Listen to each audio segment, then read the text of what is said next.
This is a unique course. It's the only course of its kind in Northern Ireland.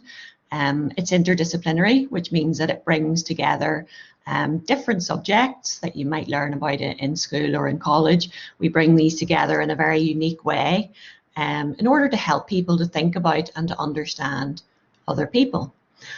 So if you're the sort of person who's interested in people and the sort of person who wants to work with other people in a helping or caring capacity, then this is the ideal course for you. So as we've said here, the course is all about communication as it's applied in therapeutic and helping contexts. And this morning, I'm going to talk to you initially about a number of aspects related to the course. I'll talk to you about why you would study this course and give you a very brief overview of what you would learn on the course. We'll think about how you would be taught and how we will support you. And then we'll hear from one of our final year students, Holly Fleming, who's here this morning. And Holly might take her camera off and do a bit of a wave just at the moment, and you'll see her face at the bottom of the screen. So Holly will talk to you all as well. And then after that, one of my colleagues, Dr. Noreen Giffney, then will talk to you about future careers that might come from the course. And you can see Noreen there at the bottom of the screen too. So I'll ask Noreen to introduce herself shortly to you. So in terms of the BSc Communication and Counselling Studies, what is this course all about? As I've said already, it is a unique course and it's been designed to meet the needs of students who wish to study communication with a specific focus on its application within therapeutic, helping and health-related contexts. So the course is all about how we learn to understand other people and how we learn to understand ourselves, how we think about the world and how other people think about the world, how we come to be the people that we come to be, and how the different factors inside of us in terms of our mind, in terms of our psychology, and the factors all around us in terms of social factors and cultural factors, how all of those things shape us into becoming the person that we are. And then how we can use all of that learning and all of that understanding to help us to think about other people and to help us to help other people and to care for other people in a range of different contexts. So the course itself does have professional recognition. We have advanced specialist training status from the National Counselling Society, who's a professional body based in the United Kingdom. And this recognition really acknowledges the fact that the course provides quality education in the field of counselling. So in terms of that then, why would you study the course, the Communication and Counselling Studies course at Ulster? What sets us apart from other universities and from other courses? There are related courses, but there is no course like this in Northern Ireland. We provide personalised teaching support.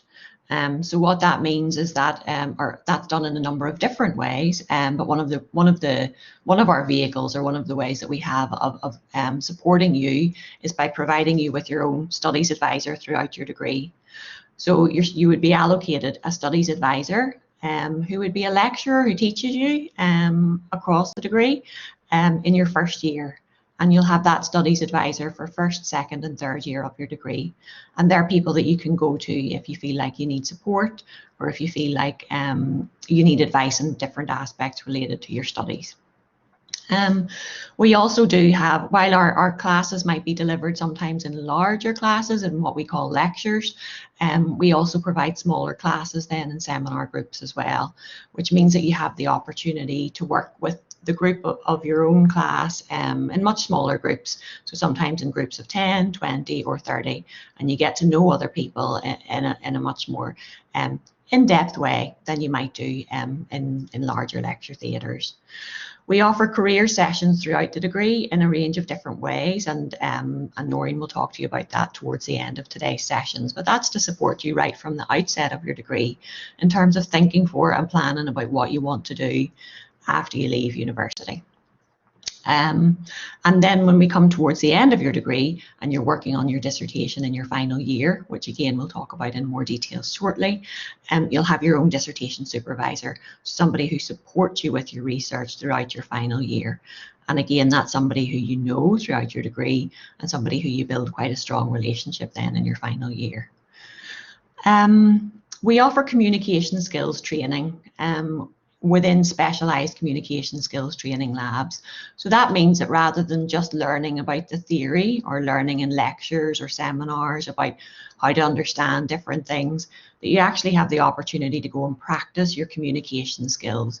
So develop those communication skills in a practical way, working in small groups with other people, receiving feedback, and enhancing and developing those skills. And their communication skills for working on a one-to-one basis with people and communication skills for working in groups with other people. And learning those skills and developing those skills is absolutely essential for any career or any path that you choose in life. We are a research and practice informed team, course team. And that means that we are all active researchers. So within our fields and within our disciplines, we carry out research, we produce research papers, and we produce books. That research, so the most contemporary and up-to-date research, then informs our curriculum. And every member of staff who would teach you on this degree is a research active member of staff. And within the counselling and health communication team, we all have practice experience either in the fields of counselling, psychotherapy, or health consultancy. And so that means that we're bringing you real life experience into our teaching to ensure that you have the most up-to-date and fine-tuned sort of teaching experience as well that draws on real life practice and real life research. So we are an award-winning team as well, and we won a university award that was voted for by our students in the academic year 2017-2018. And at this point, that is who we are. And at this point, I'm just going to introduce you to my colleague Noreen Giffney, who will maybe just speak for a minute and introduce herself, because this aspect of our team working is just so important to the degree. Would you just like to give a little 1-minute intro there, Noreen? Good morning, everyone. You're very welcome to the session this morning, or if you're listening to the recording afterwards. So my name is Noreen Giffney, as Maggie said. I'm one of Maggie's colleagues, and I'm a lecturer on this course. I suppose the modules that I'll be teaching you on the course will be in second year. I teach you about counselling theory, and in third year, I teach you about psychosocial issues, which is how our identities develop within the society and also the cultures in which we live, and how we use maybe cultural objects, like what happens psychologically and emotionally to us when we watch a film or when we listen to music. So I'll look forward to meeting you if you come onto the course, but I'll talk to you a bit later in this presentation again. Thank you, Noreen. That's great. So we're the two members of the Counselling and Health Communication team that are here to meet you this morning. And as I say, we are research informed and practice informed. So in terms of this course, it offers a range of different skills and a range of different understandings that would support you in moving forward into future careers in a range of professions. Most of the students who come onto our course know at the outset that they want to work in a helping capacity or a therapeutic capacity with other people. So they think that perhaps they might want to be counsellors or psychotherapists or teachers maybe, or social workers or nurses. But at this stage of their career, when they're applying, they maybe haven't decided yet which of those careers they wish to move into. So this course would open up a space and give you the theoretical grounding and a practice-based grounding that would allow you then to progress into those careers with further study. And it gives you the space to grow and develop both personally and professionally. So many of our graduates will go on to careers in those types of helping professions with further study. You would be taught by an award-winning team, as I've said already, and we were very proud to win an award that was voted for by our students, of course, importantly. Effective communication is essential in all walks of life, and that's communication on a one-to-one basis, and communication in groups and in teams and with other people. It's the main skill that's required by employers, is what we call a soft skill. So employers will want people who are effective communicators much more than any other skill, because it's so important in so many ways. And of course, if you want to work in a helping career, then the ability to communicate in a helping and therapeutic capacity is utterly essential. And that's what we're striving for. That's what we're working towards in this degree. Communication is something that we do every day, and we mightn't often think so much about that. So the course is fascinating because we're learning about things that are important to our everyday lives, that we do in our families, that we do with our friends, that we do in every context or every situation that we go into. And to find out that there's a sort of a theoretical underpinning to that, and to find out that there are ways to enhance those skills and to work in those skills in a very practical way. Students find that fascinating, and they gain so much from it in terms of themselves at the particular point that they're studying, but also throughout their future. A unique feature of our Ulster degrees, and what we particularly pride ourselves upon in the BSc Communication and Counselling Studies, is that we combine theory with practice. So it's very important, obviously, to learn about different theories and to think about those things and to read books. But if we want to be able to think about how that works with people in the real world, then we need opportunities to be able to try that out and to think about those things in real life ways. So within your classes and within your coursework, you'll be given opportunities to think through these theories and to think, well, what would I do if I was confronted with a real person that needed me to use this theory in some way to be able to help them. So you have the opportunity to do that in a safe environment. In terms of the practicalities of the teaching, or how you would be taught, we have lectures and seminars, which are sort of lectures tend to be in larger groups, seminars tend to be in smaller groups, and larger lectures can range from anything from over 100 students to a lecture with maybe 30 or 40 students. Seminar groups can range from 10 students up until 30 students. So the seminars give you the chance to meet people in more depth. You would have about 9 to 12 hours of class per week. And then in addition to that, you're expected to do about 40 hours of personal study per week. So there is a strong commitment upon you in university to be able to read independently and to be able to study independently. You have resources such as Blackboard, which is the online interface that you're on now. We have a whole range of library resources and really excellent support from our librarians. You'll have the opportunities to work in smaller groups to support each other working in that way, which is really about teamwork, which is so important for the professional world. You'll do in terms of, you'll have coursework and exams, and coursework might involve things like case studies or writing reflective journals. It can involve traditional essays, which many people are more used to. It can involve presentations. And then exams can be either online or in person in the very traditional way in one of our larger sort of examination rooms. You also are asked to do skills analysis, which is sort of skills workbooks where you work on specific skills, such as, for instance, the ability to communicate empathy might be a skill that you work on in the skills labs, and then you write up that skill in terms of how your skill has developed over the course of a semester. So how will we support you? So I've touched on this already in terms of your studies advice, and you work with the same studies advisor over the course of your 3 years of your degree. You can meet with your studies advisor at least once per semester, so twice per year, and you can meet them more often than that if necessary. And that can be about practical academic advice, like how to, support with writing essays, so study skills in that term, or support with referencing. But it can also be maybe if you're just experiencing difficulties that are impacting on your studies, for whatever that might be. You'll have a dissertation supervisor who will support you in terms of the research that you do in your final year. And that's a really exciting opportunity to really use the skills of your degree to think about a real world problem. So sometimes students do research on issues like related to things that they're really interested in, such as in the field of mental health or that type of thing. And you'll be supported then to carry out that research with an academic member of staff who is able to support you with that.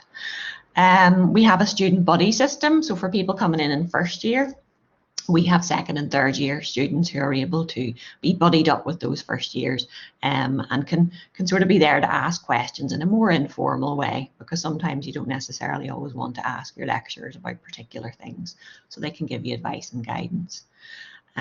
We offer support and signposting in terms of pastoral care. So if you have specific sort of personal circumstances that are affecting you, that we would be there. We would be a point of contact for you to get in touch with.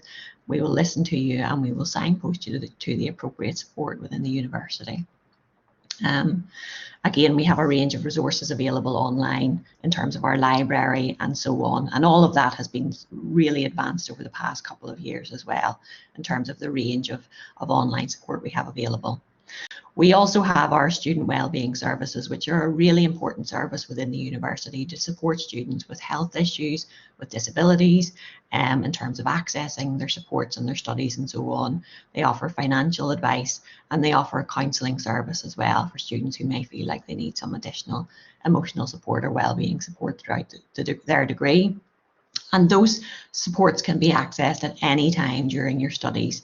They are very accessible, very easy to access, and available for every student who comes to Ulster University.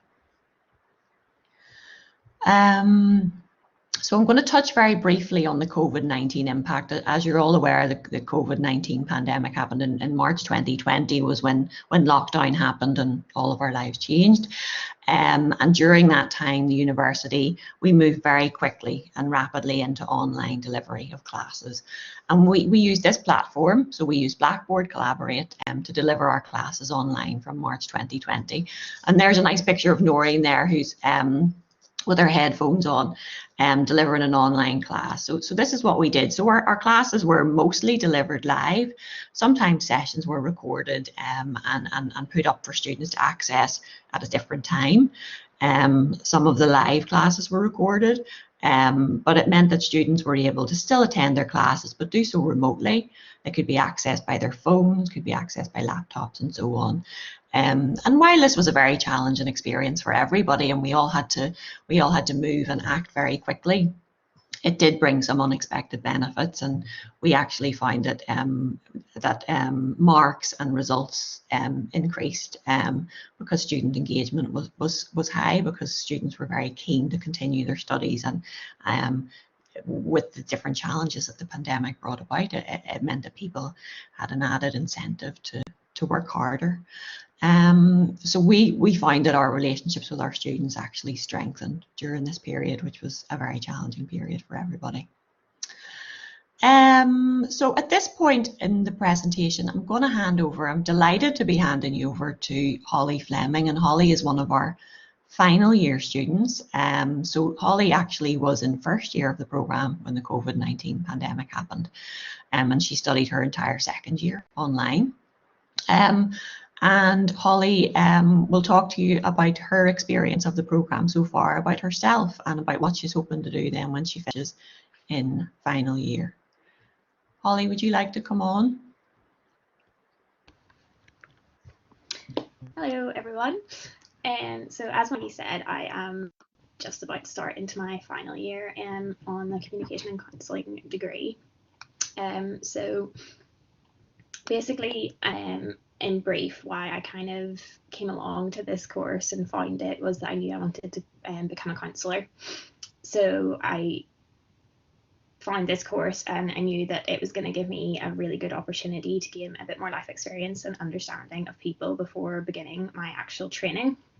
So this ticked all the boxes for me and gave me the opportunity to learn more about working with and understanding people better in more than just like the surface level of your everyday person. So that's kind of been like a really like fun journey over the years, and like even though we obviously went online, I don't think that's impacted my experience at all, because the teaching was so strong, and like it still felt very connected logging on each day. So yeah, that's been a really positive experience. So what I've enjoyed about the course is that it has confirmed that counselling is definitely the route I want to go into, like my training for that. And it's given me the opportunity to explore further the communication skills required, the dynamics of relationships, the effects of mental health through a range of different modules, and that's allowed me to understand people better in a more empathic and sensitive way. And the modules work really well together in covering the understanding of ourselves and others, and then you also get to practice your own skills. So we have like the communication labs, which was like great to kind of put the theory into practice, which I just think is like it was challenging to like put yourself out there and do that, but it really kind of backs up your own study then in like actually putting your skills into practice, which I thought was really good. And in the second year study, we did a lot of work on the different counselling theories. So that's given me like a great insight on like what my options are going forward then whenever I want to go into my counsellor training. And then beyond graduation, which is actually very close, is that I definitely want to go into my counsellor training, but maybe have a wee break and just then like going and getting some experience and working with different kinds of people, just to kind of work out where exactly and what direction I want to go with my counselling, and potentially go on to do a master's as well, just because I want to gain as much experience as possible before I go into like the working world of being a counsellor. And yeah, I just really recommend this course if that's kind of the things you're looking into, if you're thinking of just having like a path where you're going to be working with people and you kind of just want that connection with people. I know like going into counselling isn't your only option from this course. There's people in the course with me that are going to go on and do teaching, social work, mental health nursing. Like there are so many options. So all the best with choosing what course you're onto, and if you've any questions, let me know. Thank you so much, Holly. That was great. It's always nice to hear some positive feedback too about your experience in terms of your teaching and so on too. I'm going to put you on the spot for 1 minute, Holly, because I always think the dissertation is something that it's quite interesting to hear about. And I know you'll be doing your dissertation this year. I was just curious, have you got any ideas about what you might be interested in, even as a broad topic? Because I think it's always nice to hear what other people are into. Yeah. I kind of have two areas that I know I'm very interested in from kind of what we've done so far. So the representation of mental health in the media is something that I really enjoyed learning about. So it is definitely something I would consider for kind of going into further study. Or communication and relationships. I did a lot of stuff for my different like assignments last year in like grandparent-grandchild relationships. And I very interesting. So that's kind of my two thoughts currently, but obviously they're very different. I don't know yet, but yeah. Well, it's just great to hear, you know, that when you learn so many interesting things and so many different aspects of things, that you have the opportunity then to do that and to do your own unique and independent piece of research as well. So thank you so much, Holly. That was brilliant. Thank you. So if anybody has questions for Holly, we can answer those at the end. So this part of the presentation really moves into aspects of employability, which is about our sort of the different aspects of industry experience that we can offer you, as well as them future career plans. So I'm going to ask my colleague, Dr. Noreen Giffney, to come on now at this stage and continue the presentation. Hi again, everybody. So as I mentioned just earlier in this presentation, I am one of Maggie's colleagues and I'm a lecturer on this programme. So I suppose one of the things that people often think about now when they're thinking about what undergraduate course to do is what they're going to do afterwards. So we've heard from Holly about her plans, that she plans to go on and do a master's. She plans to take some time out, get some experience, and also plans to go on and train as a counsellor. So you might have an idea about what you want to do at the moment. You might have some plans. They can always change, or you might not know what you want to do apart from your thinking about signing up for this course, and that's fine too. But over the course of the 3 years, we do actually help you to begin to think about what you might do when you graduate from the course, because that's obviously very important. What work are you going to do after you leave the course? So as part of that, we invite in people who work in industry. And I suppose industry, from the point of view of our course, is people who work in the health disciplines, people who work in counselling and psychotherapy, and people specifically going back to health who work in mental health.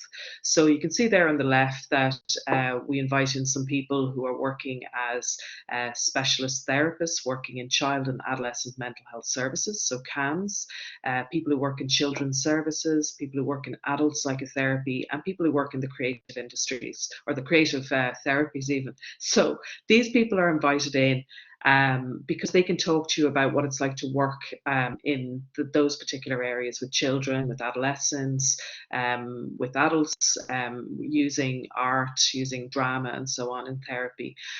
But also, I suppose, as part of the course, as Maggie mentioned earlier, all of the people all of the people in our team, the Counselling and Health Communication team, who will be teaching you are practitioners. So we're also here as well, and as part of our lectures, we will be informed by our practical experience as counsellors, psychotherapists, health communicators, mental health practitioners, and so on.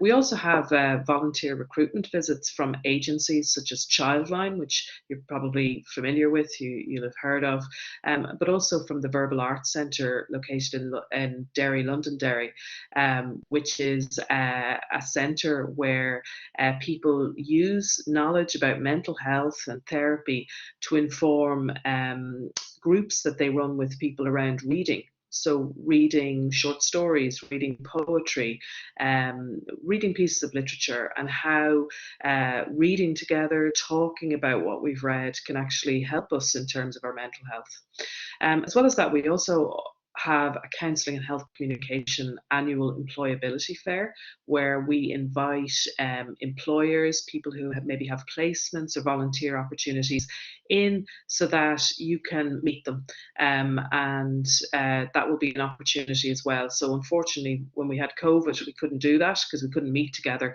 but we're hoping that those times are coming to an end and that we'll be able to run that again. So that's usually around May time when you'll be able to go to that.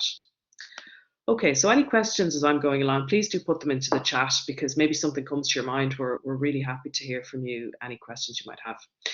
The other way that we help you to think about your career and what you might do afterwards is there's an opportunity for you. Again, you've heard Holly talking about her dissertation. She's getting ready to begin working on her dissertation this year. And as part of your dissertation, you do have an opportunity to do what are called science shop dissertations.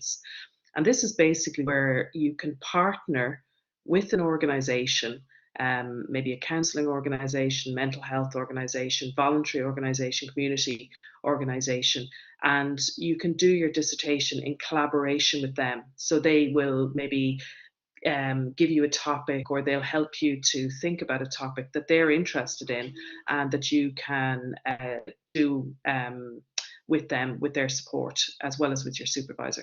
So this is research by our students on real world projects, collaborating with agencies in the community and voluntary sector.